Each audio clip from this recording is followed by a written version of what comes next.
Record स्तर पर पहुंचने के बावजूद बाजार में उमंग बरकरार है। इस समय 22 कैरेट सोने का दाम लगभग 1,22,000 रुपए प्रति तोला से अधिक है। लिहाजा ग्राहकों की दिलचस्पी इस बार 9 कैरेट के सोने की तरफ बढ़ी है। सोना कारोबारियों का कहना है कि इस बार खरीदारों की प्राथमिकता इन्वेस्टमेंट और इस्तेमाल दोनों को लेकर बनी है। कई लोग सोना और चांदी को सुरक्षित इन्वेस्टमेंट के तौर पर खरीद रहे हैं। हालांकि पिछले साल की तुलना में इस बार सोने की बिक्री में 5 से 10% तक की गिरावट नजर आ रही है।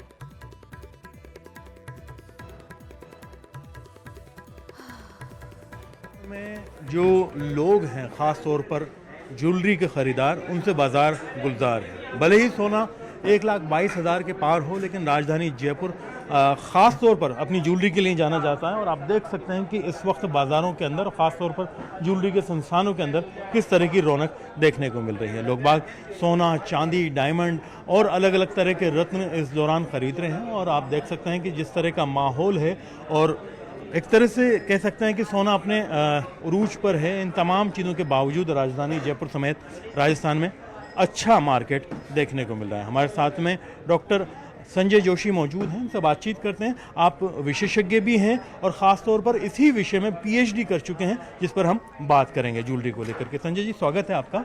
बाज़ार का क्या हाल है और किस तरह से देखते हैं, अभी क्या रेट चल रही है और कहाँ जयपुर की जो है कितनी बैठ रही है फाइनल वैल्यू? मैं जहाँ तक समझता हूँ साहब, ज्वेलरी और गोल्ड हमेशा बढ़ता ही रहेगा। मैंने तो जब से इस इंडस्ट्री में कदम रखा है, तब से एक बार भी घटते हुए नहीं देखा है। और सोने की अपने आप की खुद की चमक है, खुद की वैल्यू है। हम यदि कॉस्ट और वैल्यू के बीच में बात करें, कॉस्ट भले किसी चीज़ की कुछ भी हो, पर वैल्यू हमेशा गोल्ड की रहती है। आप बाज़ार में ख़रीदारी करने आए हैं, बाज़ार की कीमतें कैसी हैं इस बार सोने चांदी की? जयपुर का मार्केट कैसा है और तुलनात्मक रूप से कैसा, मतलब आप देख रहे हैं कीमतों के हिसाब से? 9 कैरेट भी सुना है कि लॉन्च कर रहे हैं। हाँ, नहीं उसका तो हमें आइडिया नहीं है, लेकिन 22 कैरेट संजय जी के यहाँ हमें बहुत सही रेट में मिलता है। मेकिंग चार्ज बहुत सही है इनका, तो हमें इन्हीं का पसंद आता है। बाज़ार में भाव तो ज़्यादा ही है, भाव से कस्टमर पे फ़र्क पड़ रहा है क्योंकि लोड आ रहा है और भी बढ़ने की उम्मीद लग रही है, तो वैसे खरीद के अच्छा भी लग रहा है। इन्वेस्टमेंट भी हो जाएगा। हाँ, इन्वेस्टमेंट अगर आगे बढ़ती रहेगी, आगे इस हिसाब से बढ़ता रहा तो अच्छा ही। जयपुर की तर्ज पर भरतपुर में BDA प्रशासन भी दिवाली पर शहर की विशेष सजावट करा रहा है। मुख्य चौराहों और गौरव पथ को रंगीन कपड़ों और रोशनी से सजाने की तैयारी चल रही है। मुख्यमंत्री के निर्देश पर भरतपुर में पहली बार इस प्रकार की तैयारी की जा रही है।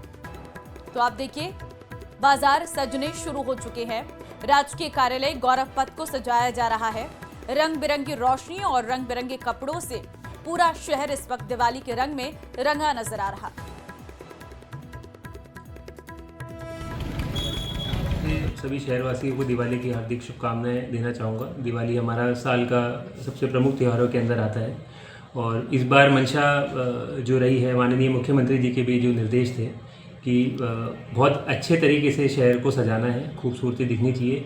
जिस तरीके से हम जयपुर का सुनते हैं, जो जयपुर विकास प्राधिकरण के द्वारा लाइटिंग की जाती है, ओल्ड सिटी हो या फिर जो हमारा मेन जयपुर का एरिया हो, उस तर्ज पे थोड़ा हम यहाँ भी प्रयास करें कि कुछ एरिया हमारे इतने सुंदर लगे कि लोग घर से निकल के वो रोशनी देखने के लिए निकले, थोड़ा एक फेस्टिवल का जो माहौल शहर के अंदर हो। और इस बुलेटिन में फिलहाल के लिए बस इतना ही। आगे देखिए स्पेशल रिपोर्ट। नमस्कार।